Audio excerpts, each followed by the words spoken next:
Yeah, guten Tag, hello, good morning to you.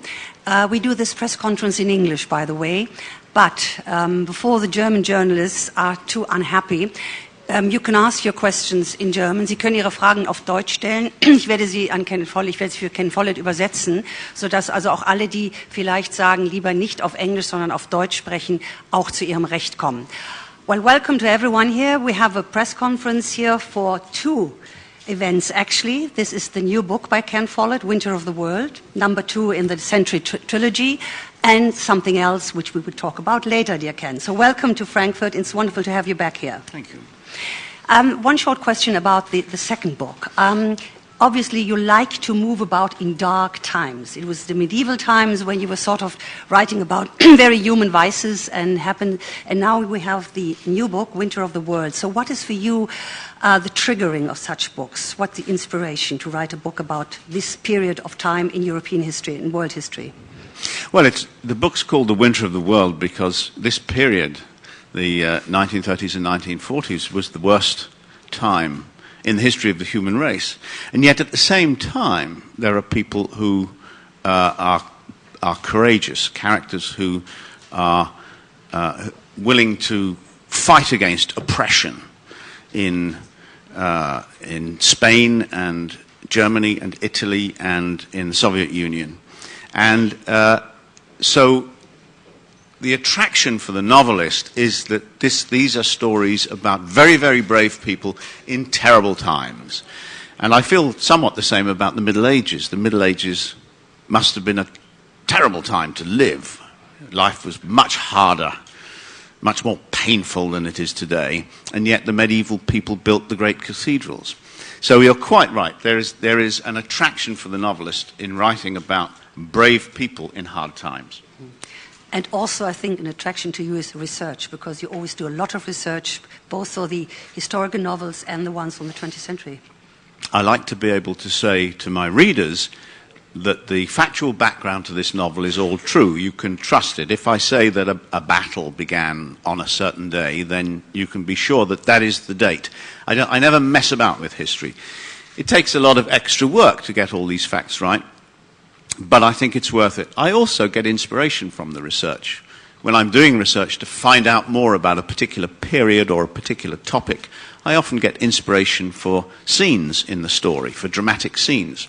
So it works for me two ways. So that's my two introducing questions. Now it's your time, and you're free to ask any questions about all the books of Ken Follett, of course. You know that he's written many, many wonderful books, thrillers, historical novels, Pillars of the Earth, which, by the way, is shown tonight on German television once more, the television film. And so if you have any questions, please come forward and ask them. Who is the first, the brave one? In English oder Deutsch? So if there are no questions, I'll... Oh, please, Ken, stay. Well, then I must ask another question. Okay. I'm so sorry. What I think fascinating in your books is, I know that your books are plot-driven, which means that the plot is in the center, but also I think that you take a lot of effort in creating figures, characters. So how important are these characters, these figures in your books when you write the book? Well, I think it works like this. The plot is full of exciting events and surprises, but nobody cares about these things unless they care about the characters. The adventure of literature, the adventure of reading fiction, is that we care emotionally about the people in the story, even though we know that these are not real people, that the author has made them up. Nevertheless, tears come to our eyes, our hearts beat faster, we feel frightened, we feel angry. We have all these emotions about the story, and that only works if, as a reader, you care about the characters. And so for me, that's the important thing. It's to make the reader care for these characters as if they were real people. Now, a question from the audience. I think there are so many questions to ask. So come forward. Auch die deutschen Kollegen, bitte stellen Sie Ihre Fragen ruhig auf Deutsch, wenn Sie eine haben, die Sie unbedingt loswerden wollen. Also mutig genug. Kein Mikrofon? Also Mikrofon? Ah ja, das ist gut. Hier? Ah ja.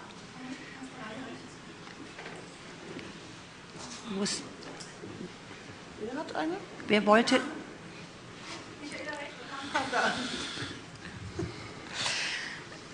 Ich wollte fragen, wenn man sich so lange mit einem Buch und Inhalten beschäftigt und dann wird es verfilmt, inwieweit die Vorstellungen tatsächlich übernommen werden? Das heißt, wie zufrieden Sie natürlich, also wahrscheinlich sehr mit der Verfilmung sind, oder welche Dinge sich vielleicht in der Verfilmung gar nicht realisieren ließen, so wie Sie sich in Ihrem Kopf für das Buch vorgestellt haben? This is a question about the filming of your stories, if you're content when you see the result, or if it's very different from what you had imagined when you wrote the book. Well, the film is always different from the book. And the reason for that is that filmmakers tell stories in pictures, and I tell stories in words. And it's a different skill, different medium. So they always change it. So naturally, for the author, this is very stressful, because I have taken so much trouble to make sure that the story is logical, there are no boring parts, and now the filmmaker is going to take my story and pull it apart and put it together in a different way. So it's very worrying, but of course it's also thrilling to see good actors on the screen saying the words that I wrote and doing the things that I made my characters do. So it's both worrying and thrilling. Of course, when you see the actor, when you read the book, you have a picture in your head of the character. And when you see the actor, you say, no, he doesn't look like that. This, the immediate reaction. But then good actors very, very quickly convince you that they are the character. So 10 seconds later, this actor is the character for you, and you've completely forgotten about the picture you used to have in your head.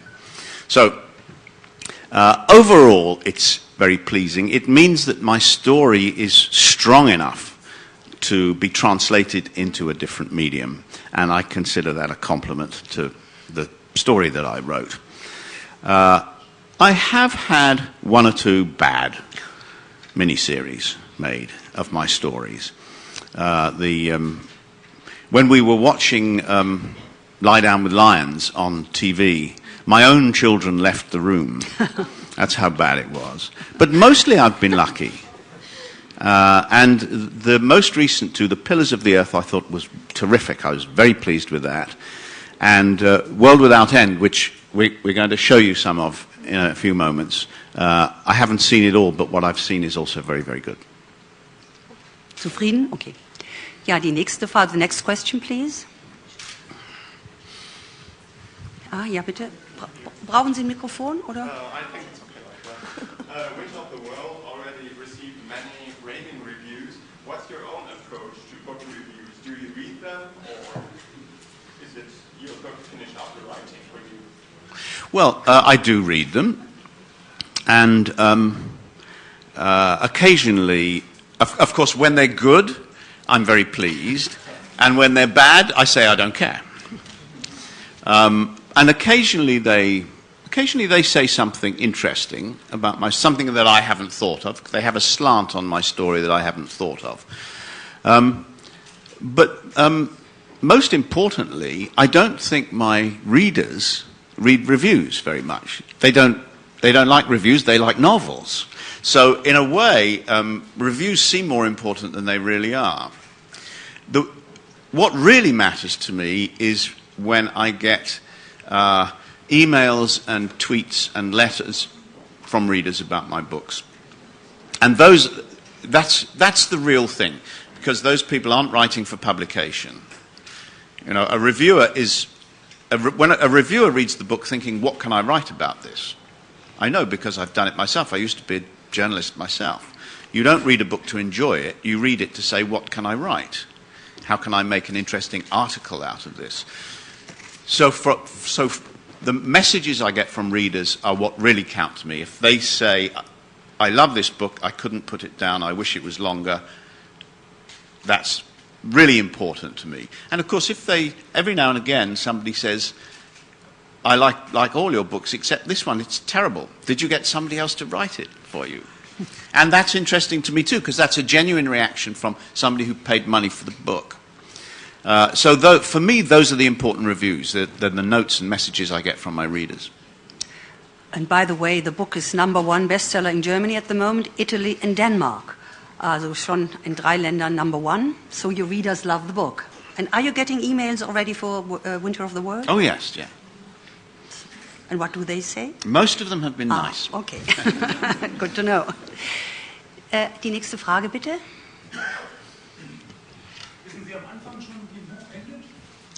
Do you know from the beginning how the book will end? Always, yes. Before I write chapter 1, I spend a long time planning, between 6 months and a year. At the same time, I do the research. I do the two things together. But by the time I come to write chapter 1, I have a detailed plan of the story, and I know what happens in every chapter and who the characters are. And yes, I know how it ends, always. Die nächste, the next one, please.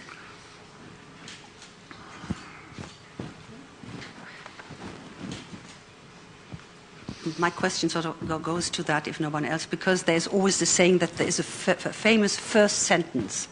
How long does it take you to create this famous first sentence that a lot of people may quote later on, like, Rebecca Mendele, last night I dreamt of Mendele or something. Yeah. Is that important to you to go into with a clash, so to say? Well, I like to. If I can think of a really good first sentence, then I do.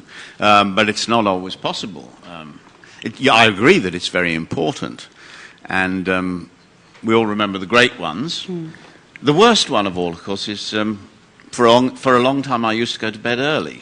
That's the worst first sentence ever written. That's Proust's first sentence. Yeah. Longtemps je me suis couché de bonne heure. But then that book was quite successful.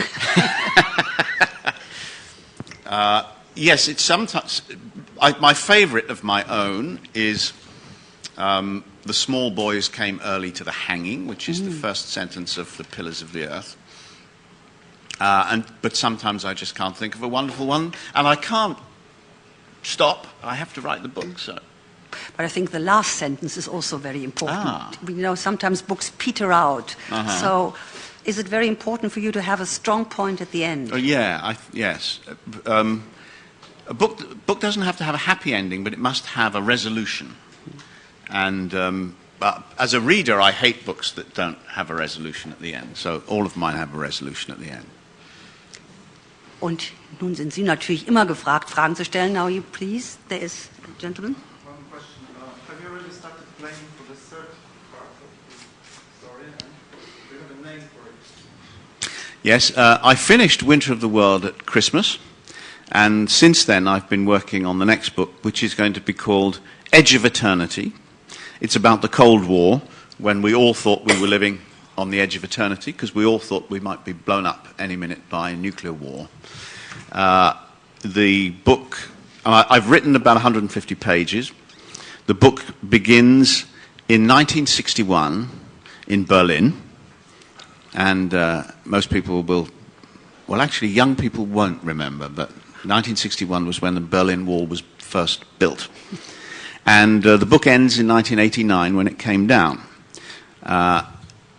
I chose those two events as symbolic of the beginning and the end of the Cold War. Yeah. Yes. Microphone?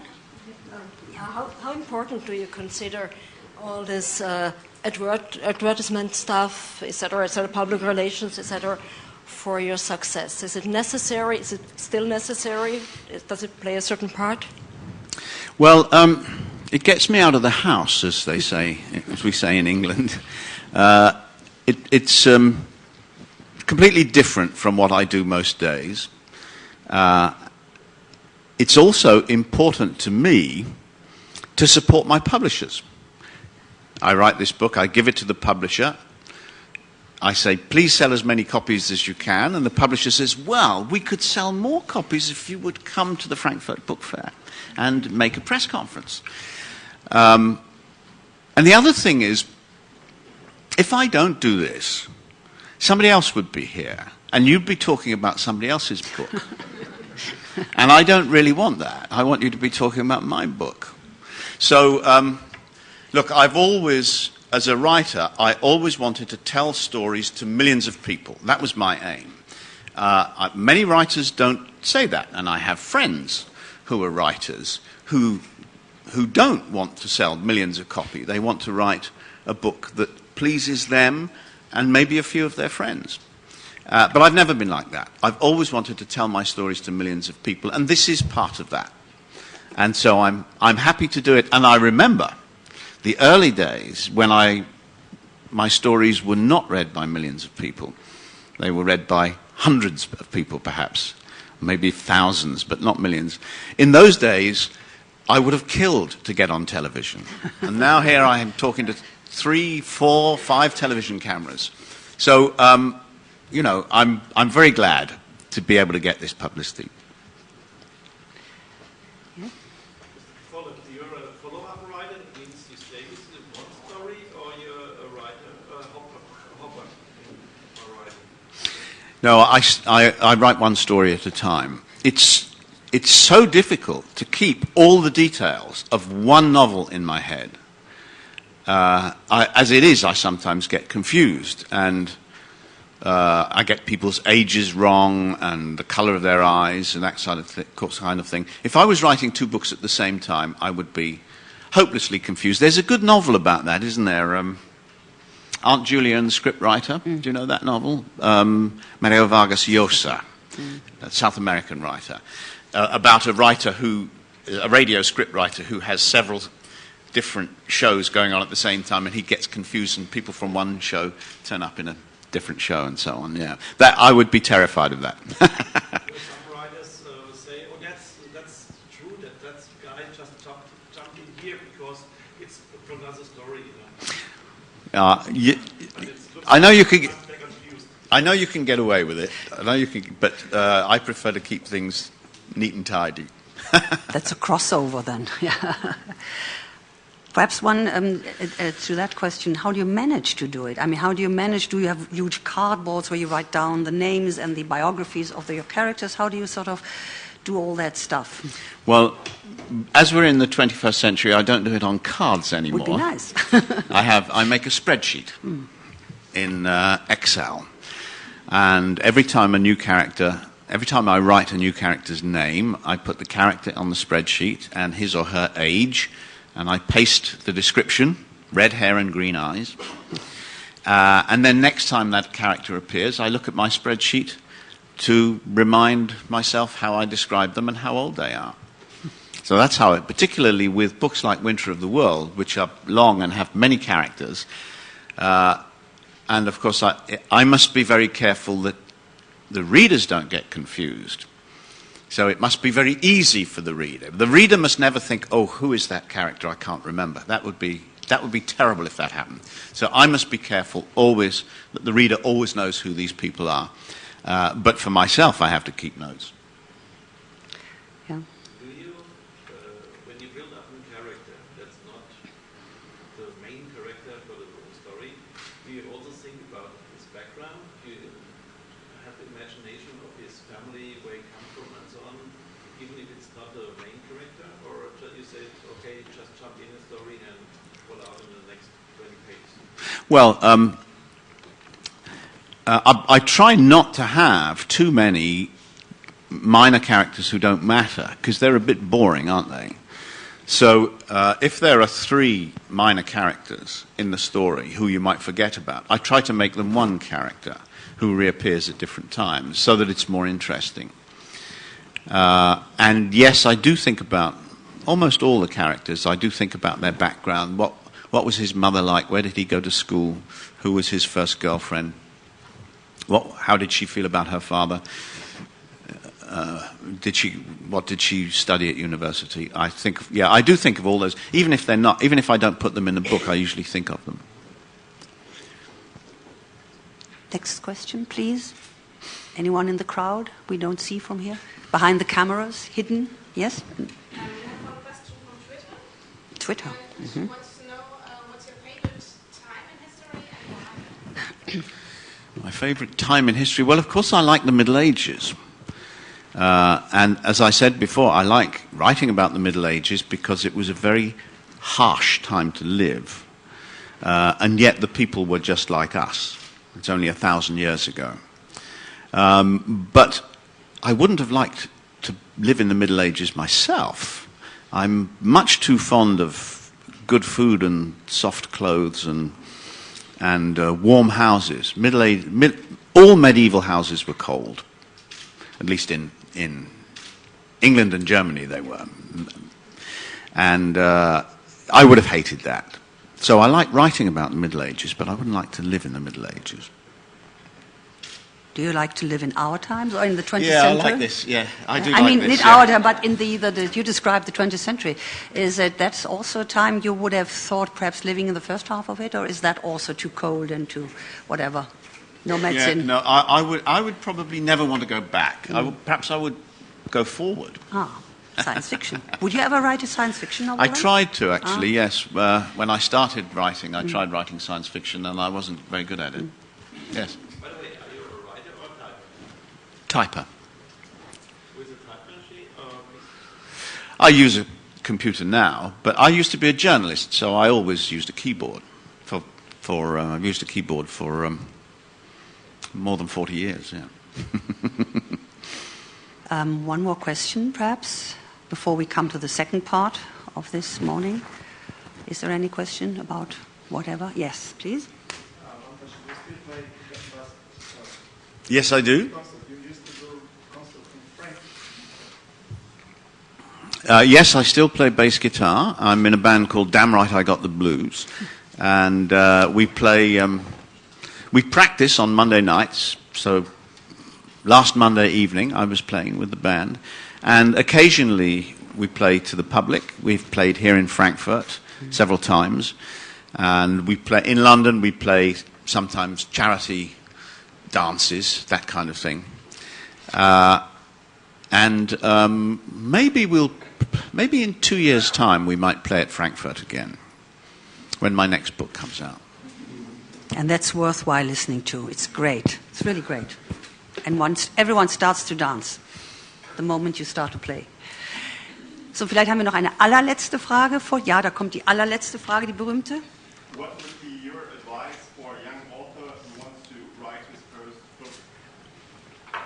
What's important? Well, I always ask young people. Young people ask me that question, and I always say, do you read much? And if they say no, then I say, well, you're not going to be a writer, because we learn how to write by reading. And every author I know has been a reader since early childhood, a voracious reader since early childhood. We all read a lot, and that's how we learn to write. So that's by reading novels as a child and as a teenager, you learn what a chapter is, how to write dialogue, how description is done in novels. All of these things you learn by reading. So you get to the age of 25 or something and you write your first novel or short story. You already know a lot about it. So the first thing to do is to read a lot. The thing I had to learn when I started out was to be a perfectionist. My early books were not very successful. They were not, and that's because they were not very good. And one of the mistakes I made was to think, well, this is just a thriller, so I don't have to think about deep psychology, and I don't have to describe the landscape beautifully, and so on. And all that was wrong. And I realized that I had to do everything to the best of my ability, and even then it might only be adequate. So my advice is, well, first of all, read a lot, and secondly, be a perfectionist. And of course have some talent as well, I would say. Yeah, thank you very much for these questions. We come to the second half, and already it was mentioned that, of course, films are being made based on your books, and World Without End is just been finished and is going to be shown in November. And tonight, as I said, they have Pillars on the Earth once more on German television. Talking about this book, which was a huge success as well in Germany as everywhere else in the world, when you look back on that book, how do you feel about it? Is it still a subject to you? It's about the history of medicine also. And what was the one thing you remember most fondly about this book? Well, The World Without End is about the Black Death, the great plague that killed so many people in Europe in the 14th century, and about the revolution in medicine which happened following the Black Death, after people had lost faith in the old style of medicine and a new way of doing medicine came into practice in Europe and was evidence-based as opposed to theory-based. So that's the story. I suppose I quite liked writing the orgy in the middle. After, when everybody was dying of the Black Death, all social rules fell away, and people got drunk all the time, people had sex in the street, because they just knew they were going to die. And so in the middle of World Without End, there's a moment when the town of Kingsbridge has completely descended into sort of barbarism. And it's the kind of scene that authors enjoy writing because it's excessive, it's extravagant, it's over the top. And so that's probably my favorite scene. It's also it's kind of disgusting. So I wonder what they'll do with it in the film. We're going to see a small something from, Great. so we move. Can everyone see? Können alle sehen, was auf der Leinwand passiert? Meinen dicken Koffer noch.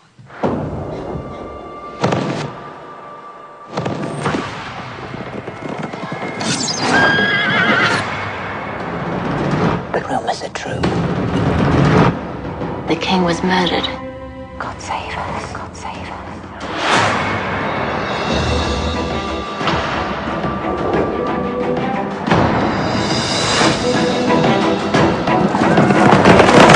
I will have my taxes. Do I make myself clear? Kingsbridge can wither and die for all I care. Nomini Patris et Filii et Spiritus Sancti. Kingsbridge has become a haven for witches, whores and filth. He is my son, and I do anything in my power to secure his position. And anyone who disobeys me will risk his immortal soul. You all know this is wrong. We don't have to live like this.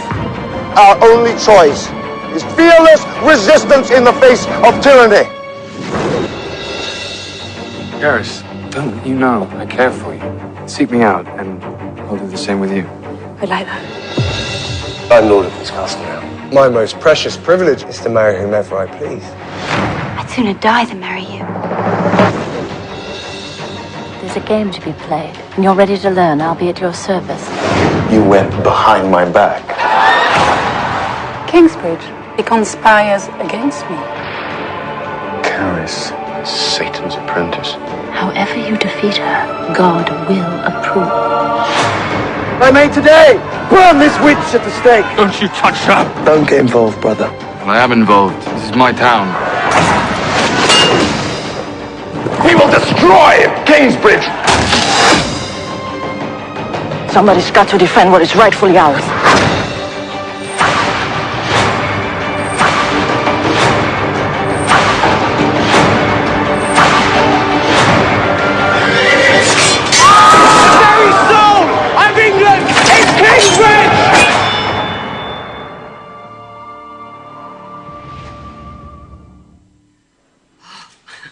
Great. I'm looking forward to that very much. So that's World Without End. Cynthia, I don't know if you recognize Cynthia Nixon, but she is the redhead in Sex in the City, looking very different in World Without End, playing the dreadful Petronilla, who's the villain of the story. And a lot of other good actors. Miranda Richardson's very good, Rupert Evans. And then we had the idea that after people have watched an episode of World Without End, they might like to know something about the real Middle Ages as opposed to the fictional Middle Ages. And so we made a documentary called Ken Follett's Dark Ages, which will be screened immediately following the episodes of World Without End. And I think we've got a clip to show you from that now.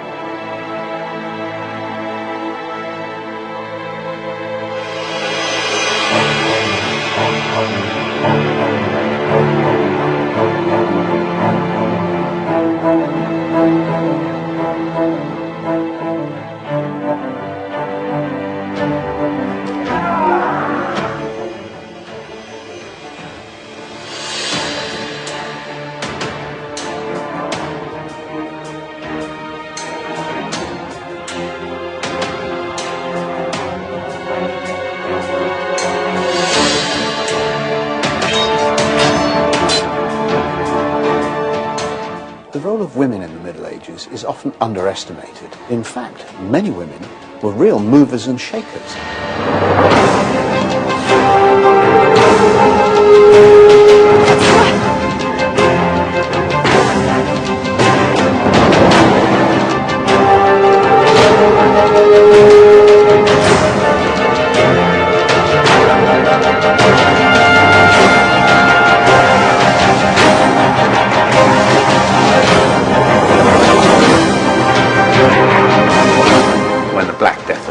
People had never seen anything like this before.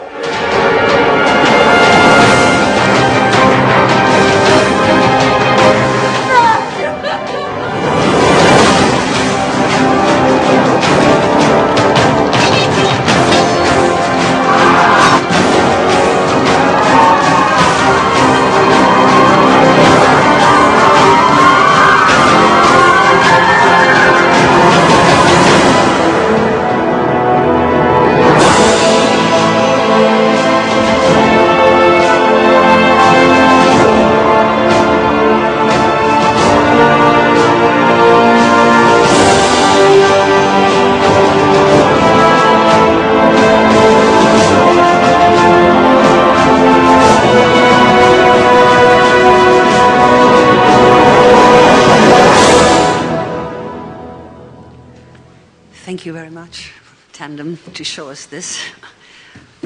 Let there be light. Dark Age is gone.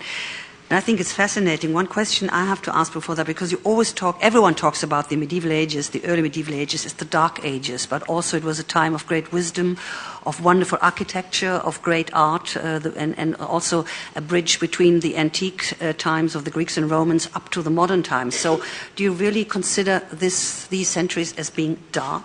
Not really. People use the phrase the Dark Ages for the reasons that you've outlined, but in fact, especially the 11th, 12th, 13th centuries were a time of great technological advance in Europe in particular, in a kind of industrialization, the use of windmills and watermills, for example, for industrial processes that had previously been done by hand.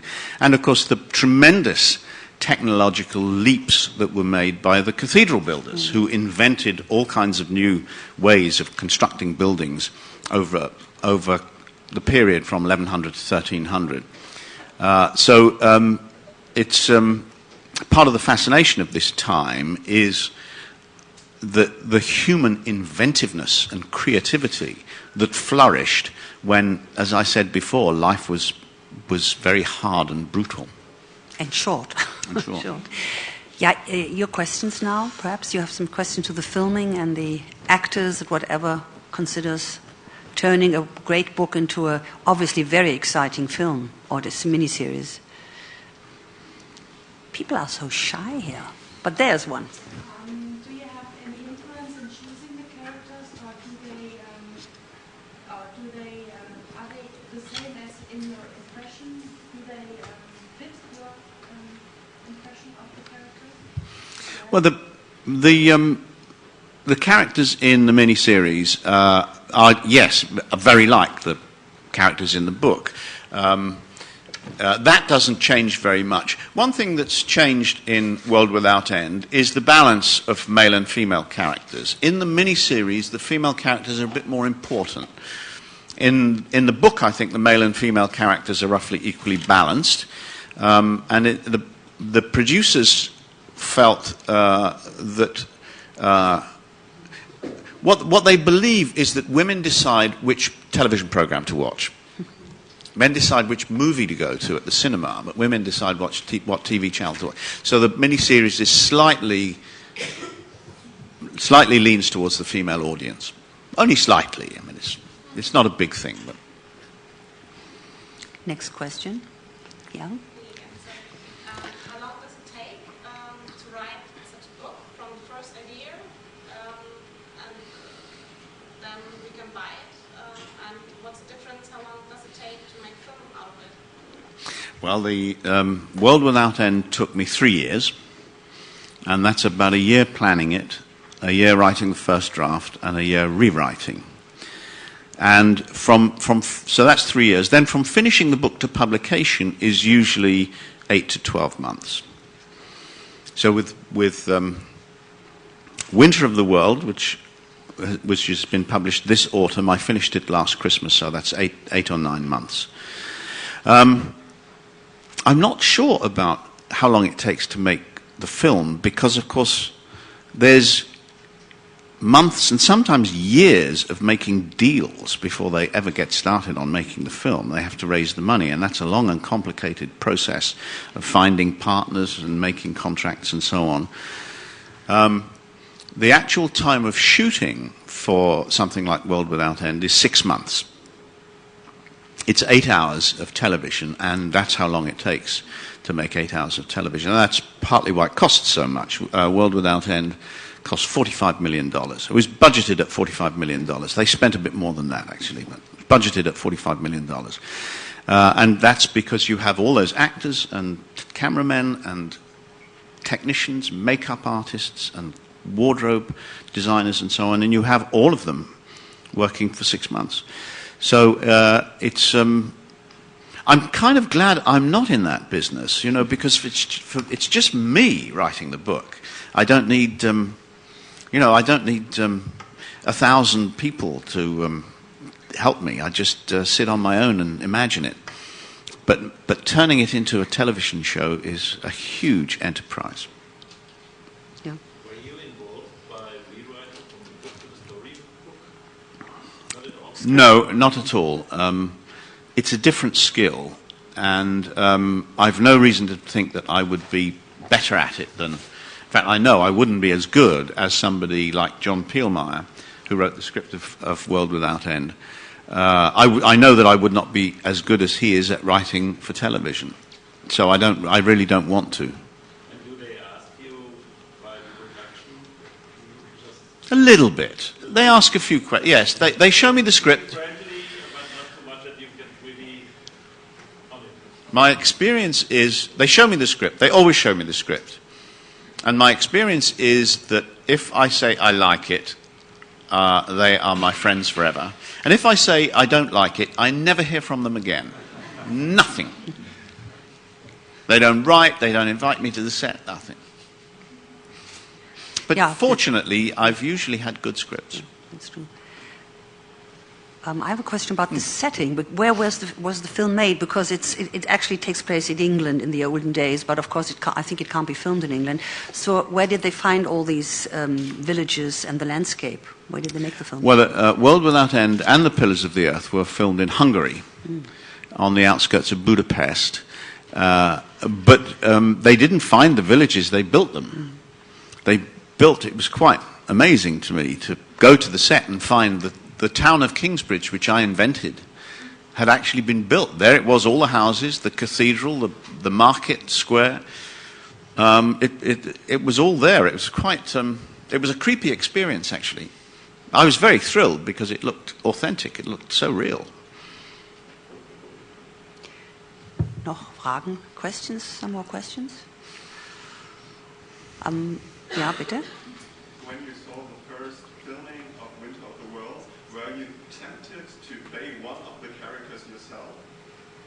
Well, we had a plan. I was going to play a part in Winter of the World, a small part, but it didn't work out. You know, filming is a day-to-day business. Things change, things get behind schedule because of bad weather and all that kind of thing. And really, my cameo role was a minor thing that got sacrificed in some crisis. So I was in The Pillars of the Earth. I played an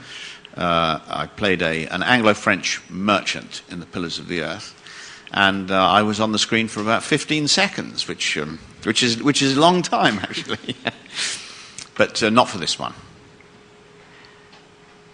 Yeah. You say you read a lot about the time, and to do the research, how important is it for you to visit the places you write about, or do you go to Google Earth, or do you have to go there?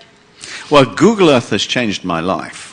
I use it all the time, and I quite often I have two screens.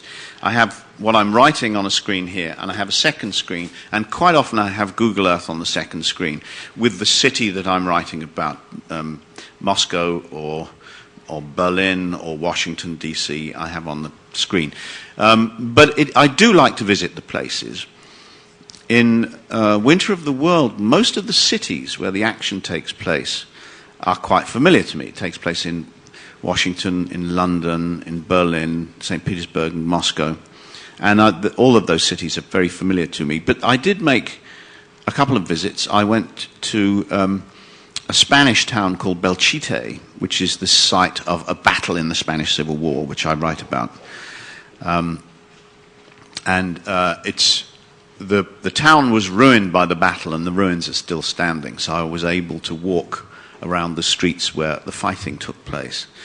And I also went to Santa Fe in New Mexico, which is where they developed the nuclear bomb. And there was a lot of espionage. I mean, the place was full of scientists. Many of the scientists were communists. Their political leaning, although they were Americans and Brits and Europeans of different nationalities, they were very left-wing. Some of them were members of the Communist Party, and there was a lot of espionage. So there's towards the end of Winter of the World, there's high drama in Santa Fe as Soviet agents try to find out what the scientists know. Some of the scientists won't tell. Some of the scientists are dithering. And, of course, the FBI and various other people are trying to stop the scientists telling the Russians the secrets. So that's a nice drama. So I went to Santa Fe just to look around. A lot of things take place on the streets of Santa Fe. So it is. I had never been to New Mexico. It's not absolutely essential because you can look at films and photographs, but it's better. But what about the medieval ages? Because you can't visit, I mean, you can't go on a journey. No time back. machine. No time machine for you yet, machine. I'm afraid to say. But how do you do that? Because you describe settings very well, and one has the impression to go there when one reads the book. So how do you do that? Well, happily, where I live, there are many medieval buildings. Mm. London has many medieval buildings. All over the UK there are medieval buildings. So you can actually go and look at them. There are a few. Of course, the main ones are the churches, but there are a few houses left that were built in the Middle Ages. So you can go and look at those, and that's really important. I did a lot of that at one stage. That's really important. You can look at pictures as well, but of course, medieval painting is not a completely reliable guide to what things looked like. Medieval paintings are very good for things like tools. If you look at a picture, a medieval picture, say, of the Bible story of the Tower of Babel, building the Tower of Babel, it shows a building site, and it shows a medieval building site.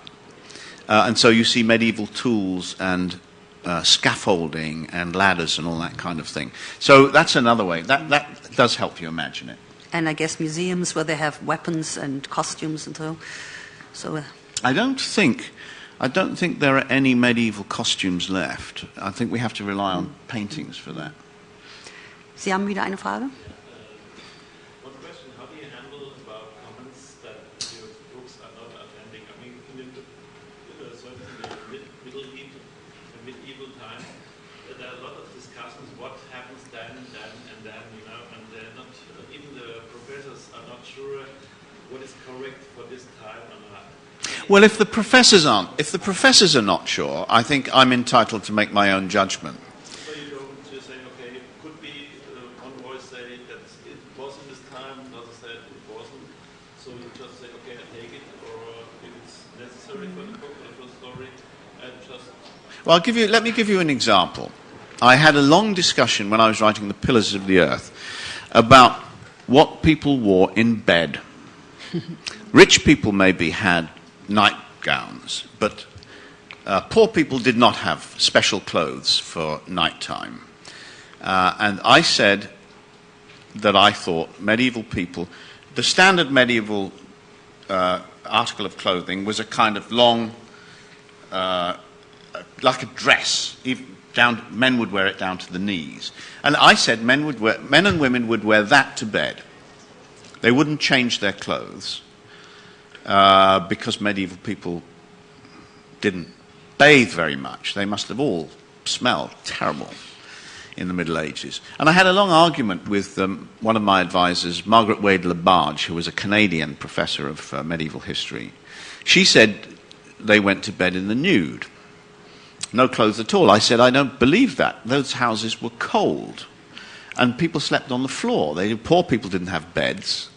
They slept on the floor. And I didn't see why they would take their clothes off to go to sleep. And in the end, she said, well, look, nobody knows. Nobody knows what poor people wore to bed in the Middle Ages. But she said, you're probably right. It was that when the houses were cold, at least in winter, they probably just wore their clothes when they went to bed. So that's how it gets worked out. Das ist die Freiheit des Dichters sozusagen, ja. One last question. I mean, we're coming to the end. By the way, the books are in the back. Alle Journalisten können sich ein Exemplar holen. All journalists can take it to the German edition. Ken Follett, ich kann es ja ruhig auf Deutsch sagen, Ken Follett wird also nicht signieren können. Er muss gleich weg, also nehmen Sie das Buch, lesen Sie es mit Spannung und Freude und Gewinn, aber wie gesagt, signieren geht leider dann nicht. And my one last question I have, will they turn the century into a film or a big series, not a mini-series? Are there any plans? There are no plans, but I live in hope. Okay, thank you very much. Thank you very much, Ken Follett.